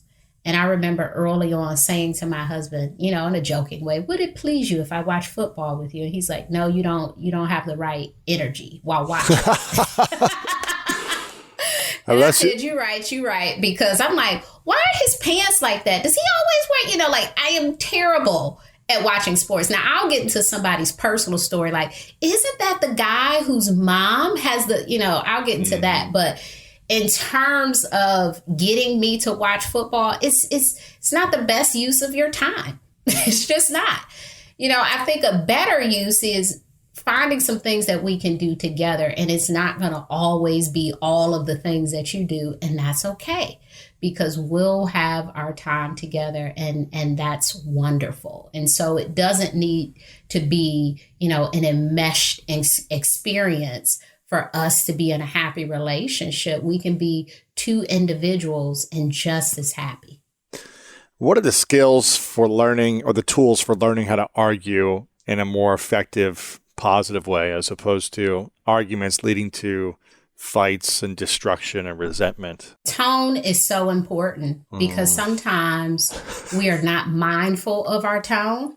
And because we're not mindful, we'll say to other people, well, you're being sensitive, when we're actually yelling. We're yelling, right? And so it's like, yeah, no, the person isn't being sensitive. You're actually yelling at them.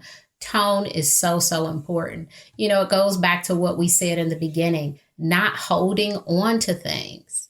If we could speak about things as they occur or soon after, we wouldn't have such heated arguments, because the things would be so natural. Like, hey, when you leave out the bathroom, please put a, roll of tissue on the thing. Thank you. Instead of waiting until the 50th time. And it's like, you never put the roll of tissue. Just, very casually say some of these things, because it's not that we need to have this overall character issue with the person, but perhaps these are smaller conversations that we can be having. So making sure that we're mindful of the tone, that we are mindful of, name calling and below the belt comments, sticking to the topic is the best thing I can tell people. And I know it's super hard to just say, the issue that I have with you today is this blank. One thing, not you did this and you did this and this. Yes. And 6 months ago, you did a similar thing. Because the issue with going back in time is the other person typically doesn't remember it, because it wasn't significant to them. Our brain only holds what we need. We don't need to remember whether we left ketchup on the counter. Like, that's not anything that I would retain. So if you're coming to me and you're arguing about me always leaving things out and you bring up this ketchup, I'm like, huh? It's like, I can't even recall that. But it's a big thing to you and you've been thinking about it. So it's so important to stay in a zone that people can recall, because things in the past, people don't remember them. And they're not trying to be funny. It's, if you ask somebody, where were you last year on such, no one knows. Right. They don't know unless something significant happened. Right.